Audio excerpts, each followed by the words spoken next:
Congressman Darrell Issa, next chairman of the Government Oversight Committee.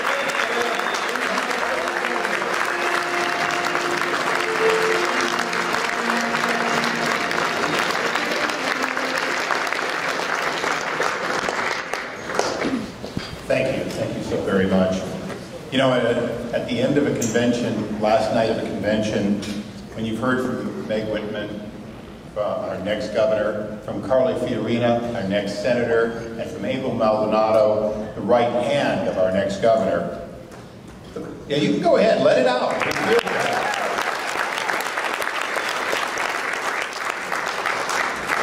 And after you see a video that my very able staff has put together to make you think that I'm a mean guy, I thought I'd take a few moments to tell you it just ain't so. You know, I was labeled the annoyer-in-chief by the New York Times. Yeah.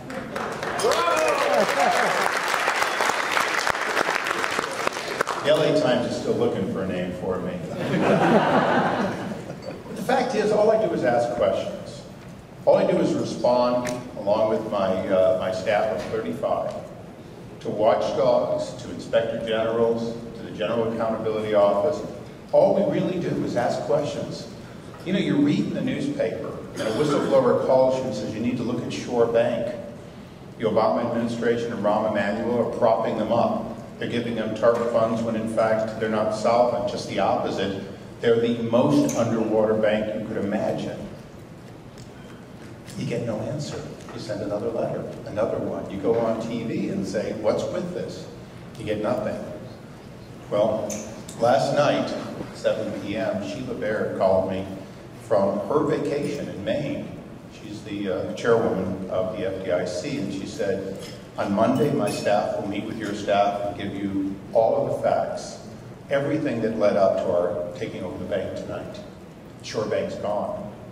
The FDIC, I'm going to estimate, lost 2/3 of our money. They already lost all the TARP money that was poured in there. Now, there'll be 204 banks last year, and perhaps the same or more this year closed up. No one bank makes a scandal. Matter of fact, Maxine Waters isn't even making a scandal. She says she's innocent of anything but doing what she would do for anybody. At least anybody that her husband was on the board of.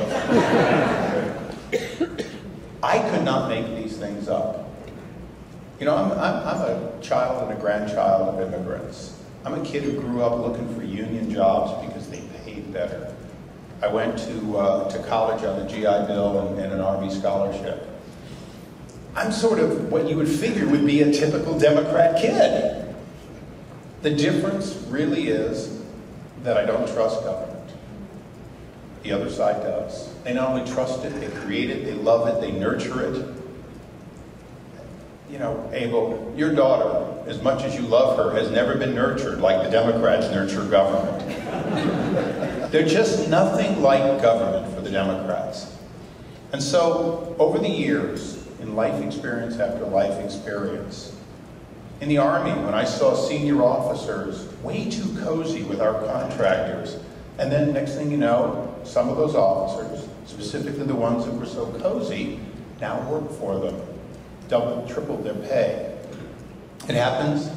Doesn't happen for most people. Certainly most officers serve totally honorably and do exactly what's right. But when it happens, there has to be an outcome.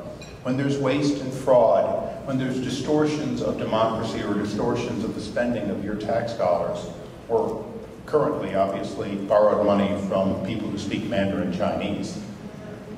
That's true. August 4th, we went into deficit. Starting on August 4th, we started borrowing money from the Japanese, the Chinese, everybody but the Greeks. They don't have it. It's sad, too, because they keep saying they could borrow more if we just weren't taking it all. It wasn't bad enough that we not only were borrowing money, but Speaker Pelosi called us back to get $26 billion more of new spending. And that didn't seem like a scandal. How many of you heard there was a scandal around that? Anyone? Well, there was. It was the most silent scandal in American history. The president has about 2/3 of the TARP money at his disposal because much of it has come back. And he has almost 2/3 of the stimulus money unspent. And yet we were called back to spend $26 billion of additional money on what? On what they're spending the stimulus on. It is so bad in Washington that even when they have nearly $1 trillion of slush fund money in each in two different piles, it's not enough. They've got to go rework a little bit more because the teachers union want money and they don't want you to spend the money they're counting on in 2011 and 2012 leading up to the president's reelection. Every day, every one of you, if you drive any distance, is likely to see a sign that says, paid for by the recovery bill. Look at recovery.gov. Now, when we came home, when our parents came home from World War II, grandparents in many cases, one of the first laws that was passed post-World War II that was all new and resulting from that war was in fact the propaganda laws. Americans who had served in the war as they came into Congress saw a need to make sure that the executive branch could never do what they did in Europe, in fascist country after fascist country, use taxpayer dollars to distort the truth, to be popular when in fact they deserved no such popularity, to make them think they were winning the war when they were losing it.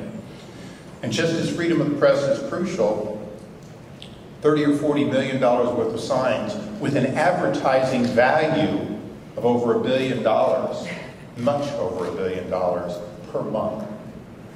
Now, anybody that's in advertising knows what a large billboard strategically placed is worth when 200 or 300,000 people go by it. The question is, what's the worth of one at the entrance to Dulles Airport when in fact there's no federal dollars being spent from recovery at Dulles Airport? I don't know, but it's the biggest one I've ever seen. And it's beautiful, and it's propaganda. If George W. Bush had done it, it would have been propaganda. Heck, if Ronald Reagan had done it, it would have been wrong. What we as Republicans have to do is we have to build a permanent and indelible distrust of government. Now, Abel's an honest man. Meg Whitman's an honest woman, and they're both going to win in November. But we